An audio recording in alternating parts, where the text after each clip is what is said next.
A very good morning to one and all present here. I'm reminded of the words of our very own President Srimati Draupadi Murmu when she was addressing a convocation recently. She said, Dr. Bhimrao Ambedkar मेरे लिए भगवान समान है क्योंकि उन्होंने कुछ ऐसा किया था जिसके कारण आज मैं आपके सामने खड़ी हूँ. He's like a god to me because he did something which has made me to stand in front of you in the position where I am today. So what exactly did Dr. Bhimrao Ambedkar do, which our president was talking about? Well, to know that, one has to know his story, his life, and above all, what he has lived for.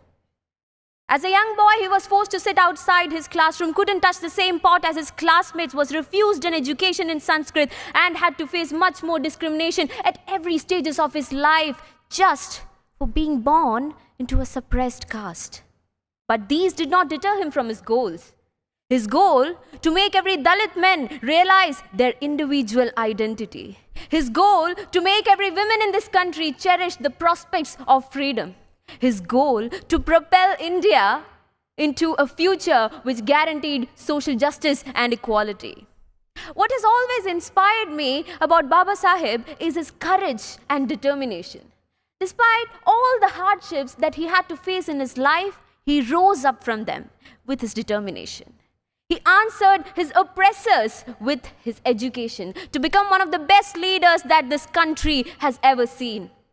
He was the boy who was forced to walk out of his classroom with his slate and gunny bag. Years later, he became the man who walked into this very parliament hall holding the greatest document of Indian history, the Constitution of India.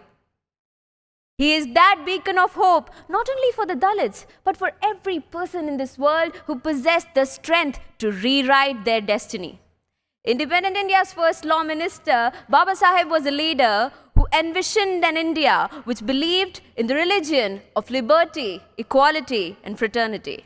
It has been more than half a century since he's gone, but his beliefs and his teachings still stand relevant today. In the end, I would just like to conclude by quoting a few words about him, which says, इंसानों को गुलाम बनाकर हजारों बादशाह बने हैं. इंसानों को गुलाम बनाकर हजारों बादशाह बने हैं, लेकिन गुलामों को इंसान बनाकर सिर्फ एक ही बादशाह बने हैं. लेकिन गुलामों को इंसान बनाकर सिर्फ एक ही बादशाह बने हैं, और वो है डॉक्टर भीमराव रामजी अंबेडकर. जय भीम, जय भारत.